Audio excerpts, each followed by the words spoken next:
EdTech Mondays Africa is supported by the Mastercard Foundation Center for Innovative Teaching and Learning and is part of the Foundation's Young Africa Works programming. Hello and welcome to this edition of EdTech Mondays Africa. My name is Joy Doreen Bira, and on this edition we are talking about monitoring and evaluation of blended learning models in Africa. At its simplest, blended learning requires a thoughtful integration of classroom face-to-face learning experiences with online learning experiences. At the same time, there is considerable complexity in its implementation, with the challenge of limitless design possibilities and applicability to so many contexts. As countries embark on a series of ambitious projects to leverage technology in education, there is need to understand not only the implementation process, but also what, when, and how success is measured. Effectively evaluating blended learning programs in a country is crucial and a crucial part of the learning process. Building evaluation capacity in any country requires top-level commitment at the political and organizational level. How then do you know if blended learning is working? How do we measure, and who owns the process? Is Africa's education landscape equipped for 21st century learning? Those are some of the questions that we are seeking answers to. And to kick us off, allow me to introduce our panelists for the day. Dr. Zelalem Assefa, CEO, ICT and Digital Education, Ministry of Education in Ethiopia. We also have Shem Bodo, Senior Programs Officer, Association for the Development of Education in Africa, ADER, and he is based out of Ivory Coast, also known as Côte d'Ivoire. We have Professor Charles Ongondo, CEO and Director of the Kenya Institute of Curriculum Development, also known as KICD here in Kenya.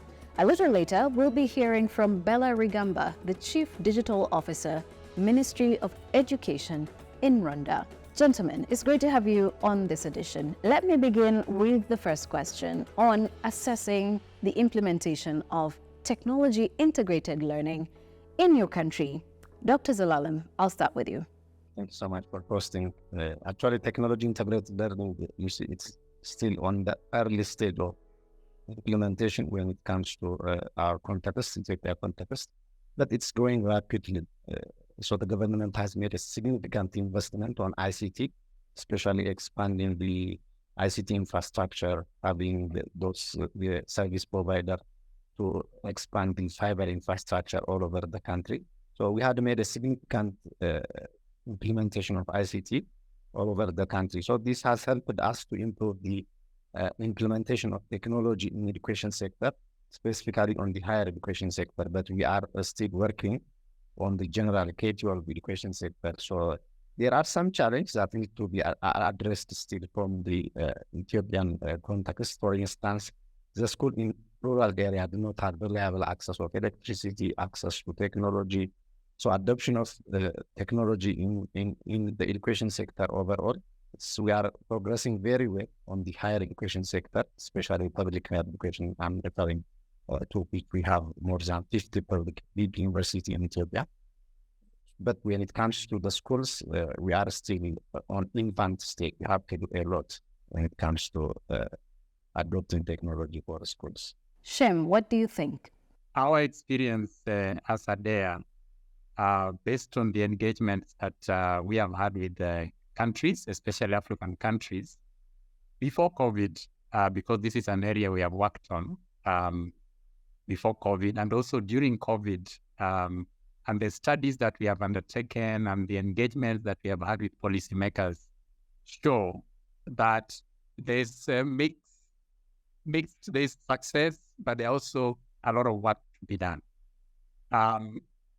I think the successes came because there was a need, an immediate need that needed to be addressed, especially during the COVID-19. So to some extent, there were policies and practices that were, developed and others were changed so as to try and get as many learners as possible, for example, to access learning through digital platforms, through even radio, television, etc. The success of that, is yet to be comprehensively evaluated. just on the surface, it shows that yes, there were learners that actually managed to access learning. There was continuous learning in some areas and in some levels of education, but there were definitely challenges, especially with learners that are in either vulnerable situations, in hard-to-reach areas, learners with families that have low socioeconomic status, for example. So on the one hand, there was some success in terms of access, but on the other hand, a lot of learners were still out of the loop. And so there's still quite a lot to be done. The overall picture to us is that the preparedness for resilience remains a dream at the moment, in as far as the use of technology is concerned. Prof, let me come to you. What do you make of our blended learning models? I would say that in Kenya, we are at about 40% in terms of integration of technology or in our teaching and learning within basic education. 40% because pre-COVID, I think we had not quite appreciated as a country, as a continent, the essence of blending technology into our learning. But come COVID, and after realization that schools were not going to open very soon, the country committed to enhancement of 3 key requirements to implement blended learning. The first one was infrastructure. The country very, very quickly made sure that there was enhancement in internet connectivity. The country made sure that there was quick development of content that could be given to learners. And then the last one was training of personnel, the human resource, that would be able to have this content digitized, and then that would have the ability to be able to blend it within our learning system. Post-COVID, these 3 key elements have continued, and we are at 40% because the work is in progress. But our aim as a country is to have blending learning with technology come to 100% within the next 2 or 3 years. And so, when we talk about access, and we also talk about the fact that there are challenges of connectivity, all of these issues point towards data or evidence of data. And I wanted us to speak to the importance of data evidence in monitoring and also evaluating of what exactly is working and what can work better. Dr. Zelalem, if you might take this one. When it comes to data, we call it EMIS, Education Management Information System. We started on the EMIS, Higher Education Management Information System, which provide an access to all higher education at the ministry level so that we can get all the data from the universities right now. The previous problem, it was very difficult to get reliable data and timely data. If you are not getting reliable data and timely data, it's very difficult to make a decision based on that. So the main challenge as a sector, even right now for general K-12 education, so still we are not getting quality data and timely data. If you are not getting timely data, by the way, the data will be history. You cannot make immediate action based on recent data. So when it comes to data, it plays definitely a very crucial role in monitoring and evaluating the education initiative across the country. We have a lot of KPI, key performance indicator, that we want to achieve. So we can only monitor if you have investing on data. So the importance of data, for instance, one example you see, last year, I remember when we are receiving data from the higher education, the number of students per teacher ratio, we are trying to match the number of student to teachers ratio. So we take immediately an action on which department we are going to take an intervention to invest in some of the department. For instance, sending them to India to pursue their PhD, sending them some of the department to pursue their higher education sector by the government investment. So getting reliable data for decision making for higher level officials, plus for researchers. The researchers should have to get also data for research and some policy advice. Shem, this is your specialty. How important is data evidence in monitoring and evaluating? And do you think that African ministries of education or ICT take seriously data evidence when it comes to decision making? Data is so critical. You can't fly blind, as we say. And if you cannot measure something, you cannot track it. And just from that point of view, you have to have a basis of making a decision. You have a basis of making a policy decision, for example. And so in this landscape of ICT and its use in education, it even becomes more critical. Why? Because of the different targets that are moving, in this space. So you need to have that data. It's almost like a health system. In the health system, if you don't have data, the effect can be catastrophic because lives are involved. Education system is almost just that. It's just that this life it takes a bit of time to see it ahead. So we need data definitely to track the use of ICT in education, to provide that evidence to decision makers so that they can make informed decisions. This is really, really important. And that's why one of the findings of the Global Education Monitoring Report is saying that the evidence is not rigorous enough in many countries on the impact of ICT in quality education when you look at learning outcomes. But we know in Africa, and especially sub-Saharan Africa, that even before we get to quality, the issue of access, the issue of relevance is so critical still to us because we still have many people out of the system. So for us, I think in Africa, we need to have put in place robust data measurement and monitoring systems that are able to gather data that can then inform those decisions with regards to access, with regards to the relevance, and then, of course, quality will come in. Our experience working with the African Union, for example, since 2006, have shown us that there are many, many areas, including the use of technology, where there are data gaps in African countries. There has been progress, though. There has been progress that has been made, but a lot more needs to be done simply because of the changing nature of technology. And this is one area where partners and countries need to come together, because without that robust evidence, there'll be a lot of speculation. There'll be a lot of individual perspectives, but we need some kind of hard evidence. And also this hard evidence is interesting for Africa because it may not necessarily be about numbers. It may even just be around, the issue, for example, the fear of technology by teachers, which came some time back.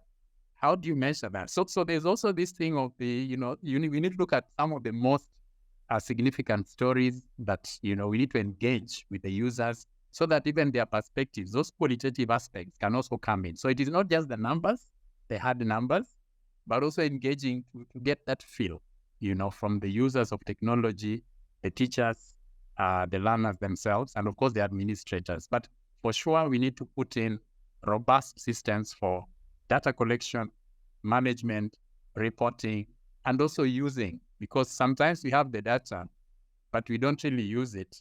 And so we need to see, how are we packaging this data? How are we presenting it? Are we presenting it as a technical document or report? Or is there a way that we can go beyond just, the numbers and look at what the numbers are telling us so that we can really provide recommendations accordingly to decision makers? So to answer your question, there has been some progress, but I think we need to do a bit more on that. Prof, if you might, and probably without really skipping your thoughts on data evidence, I also wanted for us to speak towards, some of the steps we need to take, because when you talk about data evidence, we also need to think about the kind of investments we need to make in education that are relevant to our growing populations. What are some of those decisions that you are making or that you've made that are making education better for our younger population? We are in the process of curriculum reform, which basically means that we are transiting from what we used to call a knowledge-based curriculum to a competency-based curriculum. One of the key pillars of this reform is leveraging on digitization. Of course, acknowledging that we are in the 21st century, where arguably we are in the thick of the fourth industrial revolution, which is driven by technology. Three other things are critical in the background. One, Kenya practices the policy of compulsory basic education. So all children should be in school and should transit to secondary. And the third one is that the country is committed to providing resources to all learners in text form, in digital form, in electronic form. My institute is charged with the responsibility of providing these resources, especially in the context of our speech here, the digital resources, but also with the responsibility of monitoring and evaluating the availability, the access by the students, how they affect the quality of learning. And the new curriculum that we are offering is at grade 7. It is supposed to go up to grade 12.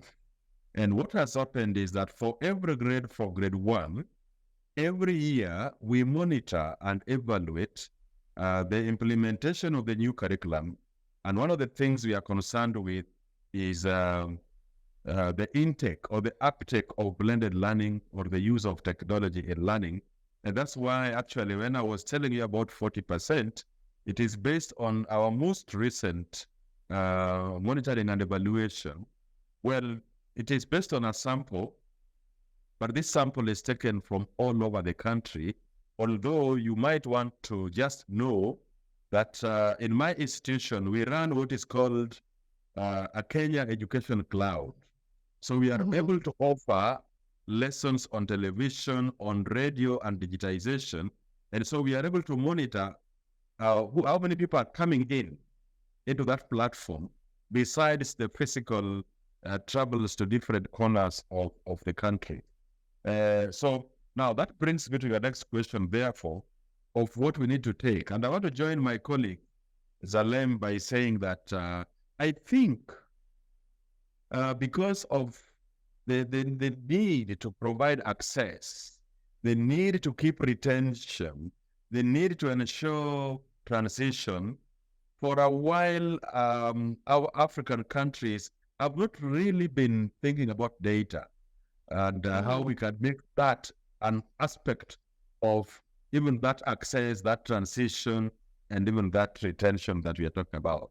But I'm happy that like in Ethiopia, even in Kenya now, one of the things that is happening and which I will recommend should happen more is that there's a deliberate effort to make sure that we have data, one, on all our learners, two, on all the resources, the current resources in the schools, and the resource needs in those places. I think, and we are doing it also like in Ethiopia, through what we call the NEMIS. The NEMIS is a National Education Management Information System.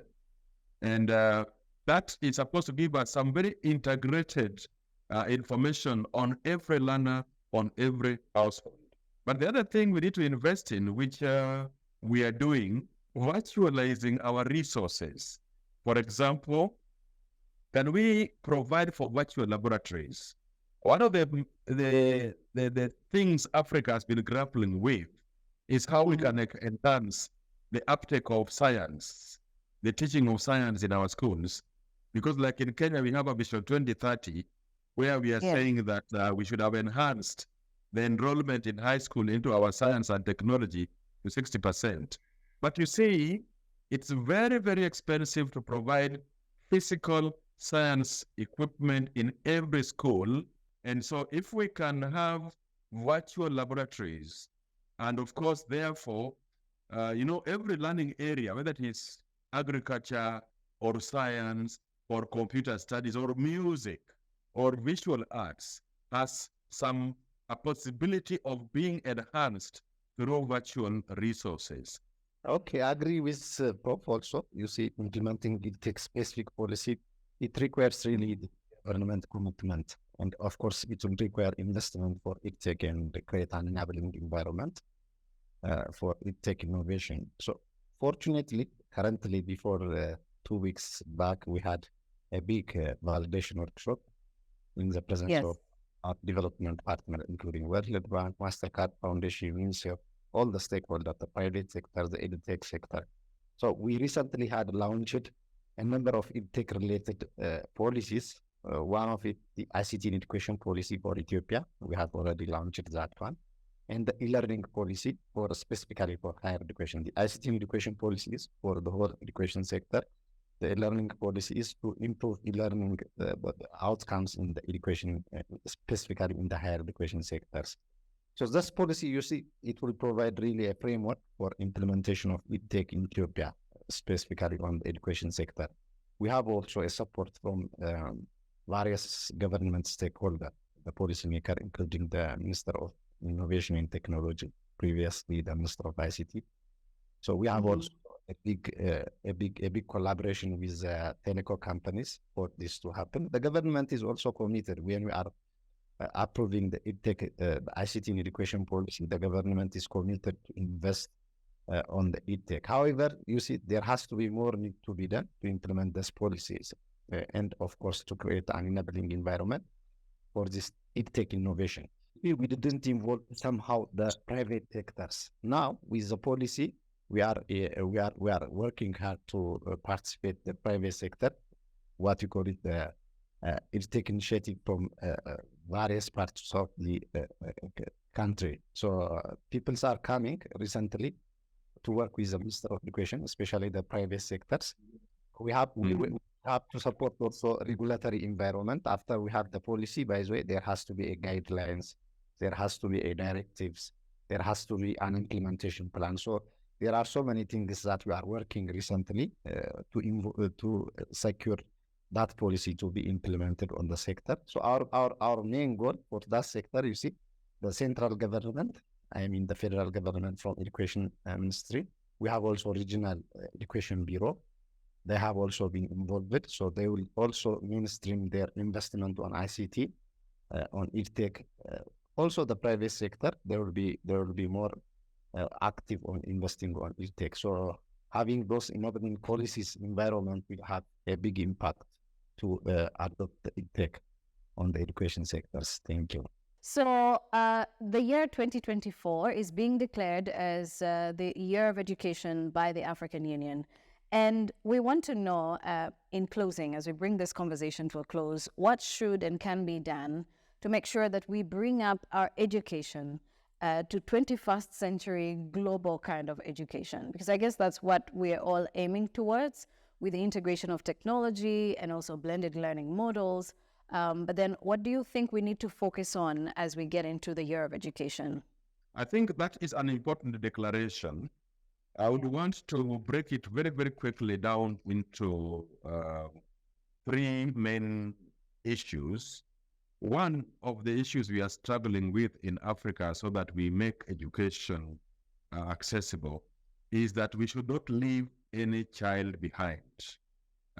You may be aware that in many countries in Africa, we still have some children out of school. And so we must find a way of mopping up. In Kenya, even after declaring education compulsory and free, we're still looking for about 10% of our children, even through a multi-agency program. But the second thing we must do is that we will continue in Africa to lack adequate resources. One of the solutions, in my view, to the lack of resources is digitization. And I'll give you an example that in Kenya, For example, we are dealing with 23,000 primary schools alone. And if you take one grade, like grade 6, then we are talking about 1.2 million children. The demand for teachers for those children is too much. But through digitization, you can have one teacher, like I'm talking to you now, being able to teach even up to 10 or more classrooms across the country, so that we don't have to think beyond the 20, going forward into struggling to have a teacher in every subject, especially as you go to high school, where teachers will have tended to specialize in particular subjects.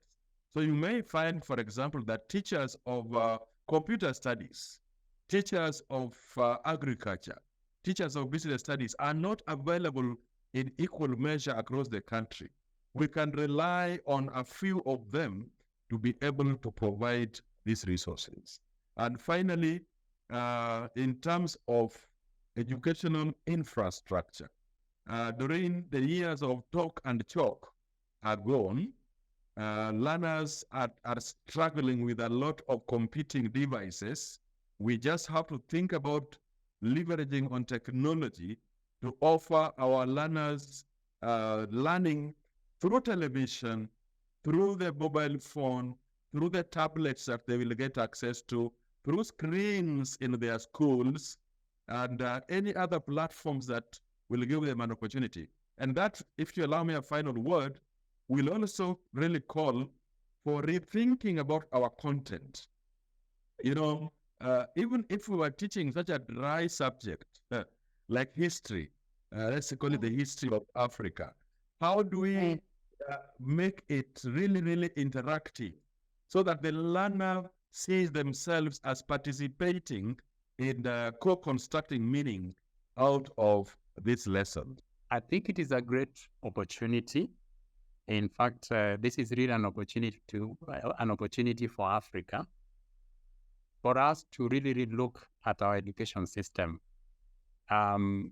Yes, we are already involved in the year of education preparation process, because what we are saying is that we should not wait until 2024 to then start working on this. We need to prepare early now, especially 2023, as we head into 2024. Get the right focus. What is it that we need to focus on? Because sometimes also the tendency is to have so many things on the table, and then in the process, it's almost like a touch and go without going deeper. The conversations we are having with the African Union is that as partners, as stakeholders, we would like to zero in on a few things. For example, foundational learning. Zero in on a few things. For example, using technology to enhance not only foundational learning in terms of access, but also in terms of quality.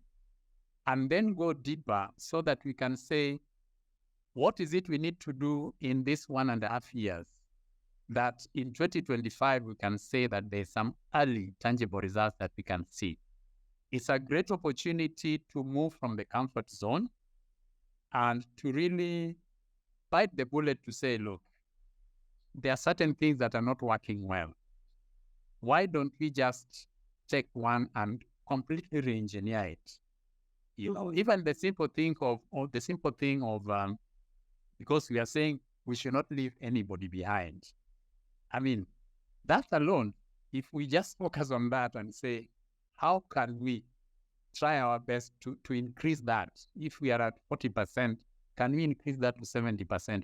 The year of education is a great opportunity because there's a lot of goodwill from the partners based on the meetings that we have been having. The African Union has seized this particular initiative. It's being driven really at very high level, the Commissioner of Education himself. And so our role now is to support the African Union, to guide them in coming up with a few tangible areas that we can really reorganize and reform so that we can see some change at the end of the line. And so if I'm giving you the last word on some of those recommendations, I want to give you an opportunity to say them here first so that we can get into the future knowing exactly what those recommendations would be. We cannot ignore the foundation. I think we must focus on foundational literacy, numeracy, and now the social and emotional learning. COVID has taught us that this is an area, the learner well-being is an area we cannot ignore. The teacher well-being is an area we cannot ignore. So we need to set that foundation.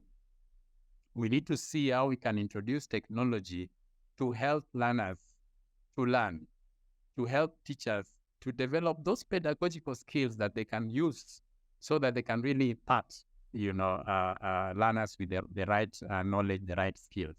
Foundational learning is one of them that I think we cannot ignore. A house that, as you know, is not built on a good foundation will not stand. So that is one. The other area which relates to what you talked about, Joy, about the youth bulge. The issue of having youth, the many youth for the next 26 plus years, because Africa will be young for the next 26 and over years, but without skills, the necessary skills, especially 21st century skills. This is an area which we also have to focus on. And it is good to know that the area of technical and vocational education and training, TVET, is one area that the African Union considers very seriously for the continent. So that is another area. I think a second area we cannot ignore is to relook at secondary education, because it is really a pathway, for the youth to either get into the labor market or choose the right careers. So secondary education, we need to relook at it.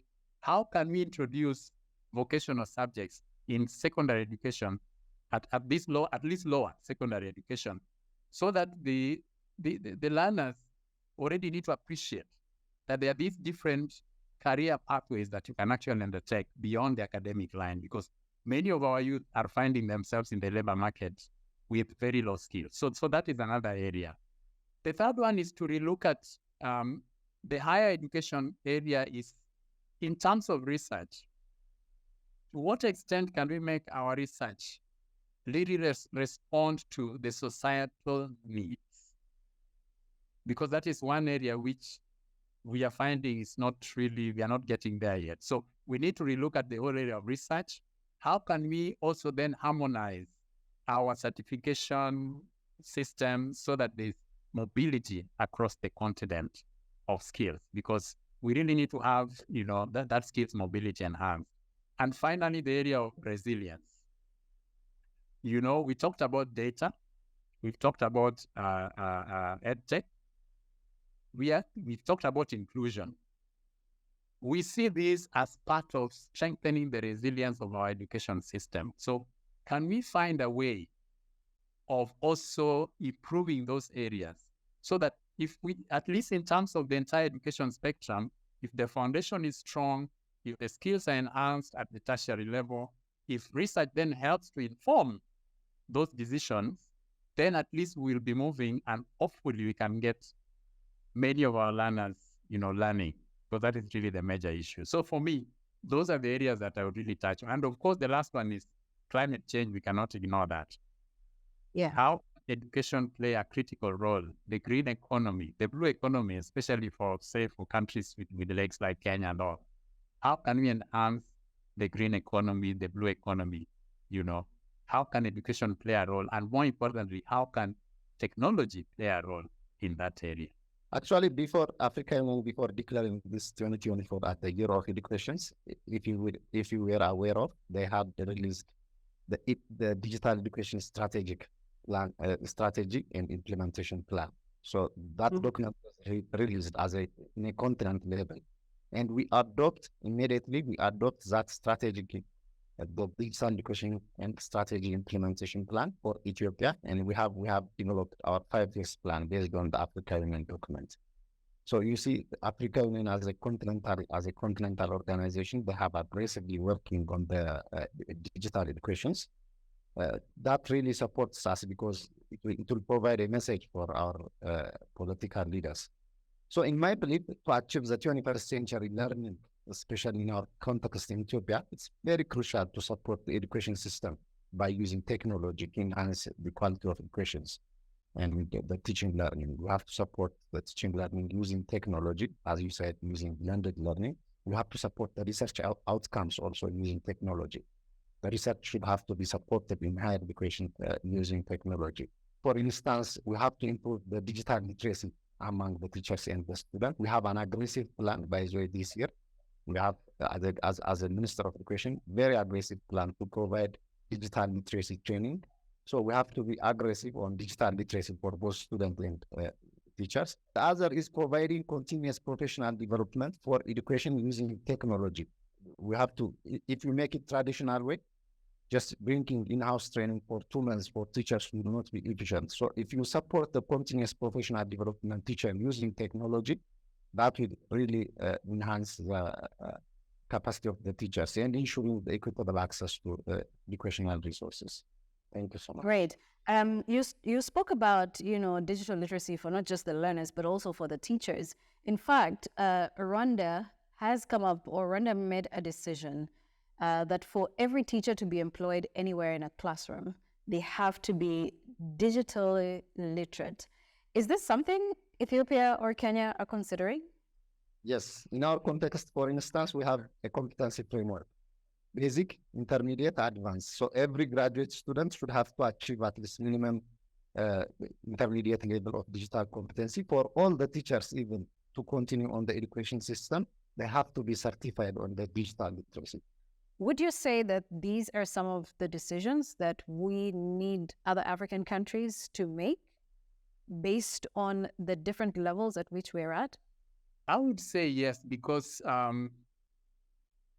we must make certain hard decisions. And where evidence points us that if we don't do this based on evidence, then we are not going to move. Then we have to make those bold policy decisions, like the one that has been made by Rwanda. In fact, I think it's one of the African examples that have been highlighted in the global report.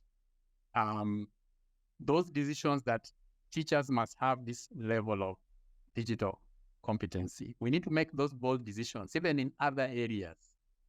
For example, when we talk about investments, to what extent are we giving a large proportion of investments targeting the marginalized, the hard to reach, the women and the girls, deliberate investment focusing in those areas? Those are some of the bold decisions that we really need in other African countries. And perhaps countries such as Rwanda can champion this, Mm-hmm. Yeah, we need some countries to champion this. We need some of those leaders at the highest level, political level. You see, that is a head of state really taking it on board. And I know other countries where now they've really taken it on board at that level. So we need such bold decisions. Rwanda has done it with the teaching. We need to see other areas, for example, that we can cover with the infrastructure, for example. This issue of corporate social responsibility, can we look at it again?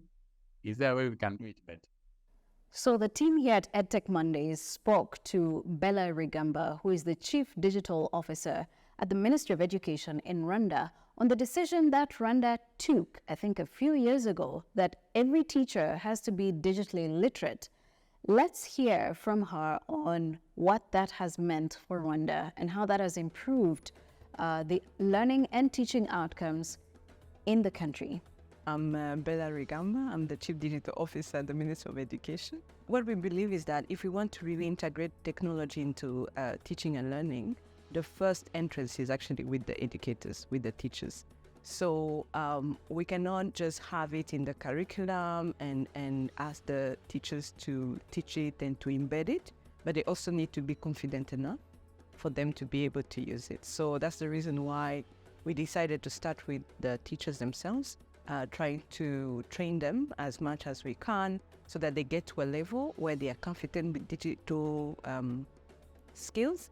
They are at a certain level that will enable them then to fully integrate technology into their normal teaching cycles. So you have in-service teachers where we give them training while they are already teachers, they're already in schools, but we also look into train them before they become teachers, so pre-service teachers. And in terms of access to education, in Rwanda we've been able to have a universal access. So we don't have the issue of not having children that have access to education. Of course, there are some areas where children will walk a longer distance, but there are schools that are all over, and the children are actually able to access education. Now, what we've been fighting for now is not really access to education, but how do we keep the children in school? Now, when we talk about technology, it's different because we still have schools that do not have electricity, for example. It's a bit less than 20%.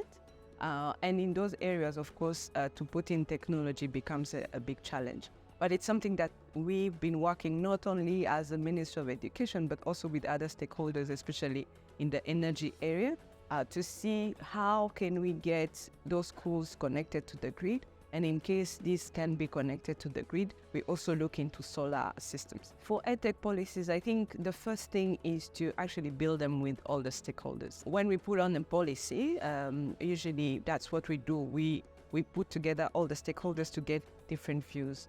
Because when you do that, everyone feels involved, and then implementation becomes easier because they were part of the development of the policy. For really Africa to attain the goal, we need to have the capacity to adapt our curriculum quite fast because things change pretty fast. And the way usually curriculum are set is something that takes long to be modified. So right now we should think of having curriculum that are really adaptive so that it really fits with the needs of the century we were in. There's also, of course, again, teacher training. When we adapt the curriculum, that means we also need to have the teachers onboarded with it. So not just put a curriculum there and then ask them to just follow. They also need to be part of it. We also need to be able to train them on what is the changes. So then the other part may be third point after curriculum adaptation, teacher training. It's really embedding technology because this is really the area or the century we are in. Without technology, nothing much can be done. So students then from younger age really need to be, I'll say, put into the environment that will help them strive when they get older. So they need to have technology, access to technology when they are still in school. And because you have an adapted curriculum, then you're able to embed new ideas or innovation that come in, and then make sure that this is also part of what is being taught to the students, so that when they go out on the job market, they are not looking at a different world. Thank you very much, Bella, for that. And hearing from Rwanda, you can almost tell that if we use that as a benchmark, we'll probably be achieving our education goals very soon. And so I want to say a big thank you to all of us for taking part in this edition of EdTech Mondays Africa. We certainly have a long way to go. When we started these conversations this year, we started by asking what it would take to mainstream hybrid models of learning. We then crossed over into improving foundational literacy and numeracy. And now we are closing off the year by also evaluating and monitoring the blended learning models we have across Africa. My name is Joy Doreen Bira. Thank you all so much for watching. Until the next one, bye-bye for now. EdTech Mondays Africa is supported by the Mastercard Foundation Center for Innovative Teaching and Learning and is part of the Foundation's Young Africa Works programming.